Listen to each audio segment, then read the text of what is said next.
ക്രൈസ്തവ സഭാ ചരിത്രത്തിലെ ഏറ്റവും നിർണായകമായ ഏടുകളിലൊന്നായ ഒന്നാം നിക്യ സൂനഹദോസ് നടന്ന സ്ഥലം ഒടുവിൽ കണ്ടെത്തി. AD 325 കോൺസ്റ്റന്റൈൻ ചക്രവർത്തിയുടെ കാലത്ത് ചേർന്ന ഈ ചരിത്രപ്രസിദ്ധമായ കൗൺസിലിന് വേദിയായ സെന്റ് നിയോഫൈറ്റോസ് ദേവാലയത്തിന്റെ തെളിവുകളാണ് തുർക്കിയിൽ നിന്നും ലഭിച്ചിരിക്കുന്നത്. ബർസ ഉദ്ലഗ് സർവകലാശാലയിലെ പ്രൊഫസർ മുസ്തഫ ഷാഹിന്റെ നേതൃത്വത്തിലുള്ള ഗവേഷക സംഘമാണ് ഈ സുപ്രധാന കണ്ടെത്തലിന് പിന്നിൽ. AD 368 ശക്തമായ ഭൂകമ്പത്തിലാണ് ആദ്യകാല സെന്റ് നിയോഫൈറ്റോസ് ദേവാലയം തകർന്നടിഞ്ഞത്. തുടർന്ന് AD 380 സൂനഹദോസിന്റെ ഓർമ്മയ്ക്കായി ഹോളി ഫാദേഴ്സ് ചർച്ച് ഇതേ സ്ഥലത്ത് പണിതുയർത്തിയെന്നായിരുന്നു ചരിത്രകാരന്മാരുടെ പ്രബലമായ നിഗമനം. ഈ വാദത്തെ ശരിവെക്കുന്ന തെളിവുകളാണ് പുതിയ ഖനനത്തിലൂടെ പുറത്തുവന്നിരിക്കുന്നത്.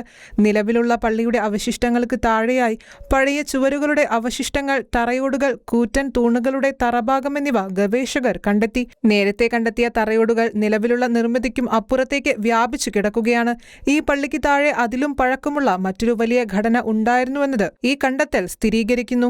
നിക്യ സൂനഹദോസിന്റെ 1700 വാർഷികാഘോഷങ്ങളുടെ ഭാഗമായി 2025 നവംബറിൽ ലയോ 14 പാപ്പ ഇസ്നിക് സന്ദർശിച്ചിരുന്നു. ക്രൈസ്തവ സഭകളുടെ ഐക്യം ഊട്ടിയുറപ്പിക്കുന്നതിനും ചരിത്ര സ്മരണ പുതുക്കുന്നതിനുമായിരുന്നു ഈ സന്ദർശനം.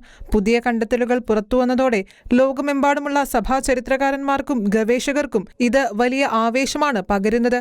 അതിപുരാതനമായ ഈ വിശ്വപ്രസിദ്ധ പള്ളിയുടെ അവശിഷ്ടങ്ങൾ വീണ്ടെടുത്തതിലൂടെ പ്രാചീന ക്രൈസ്തവ വാസ്തുവിദ്യയെക്കുറിച്ചും സഭാ ചരിത്രത്തെക്കുറിച്ചും കൂടുതൽ വിവരങ്ങൾ പുറത്തുകൊണ്ടുവരാനാകുമെന്ന പ്രതീക്ഷയിലാണ് പുരാവസ്തു വകുപ്പ്. AD 325 ആര്യൻ പാഷാണ്ഡതയ്ക്കെതിരെ സഭയുടെ വിശ്വാസ പ്രമാണം നിർവചിച്ച നിക്യ കൗൺസിലിന്റെ ചരിത്രഭൂമി തിരിച്ചറിഞ്ഞത് ക്രൈസ്തവ സഭാ ചരിത്രത്തിലെ വലിയൊരു നാഴികക്കല്ലായാണ് വിലയിരുത്തപ്പെടുന്നത്. International desk, ഷെഖൈന news.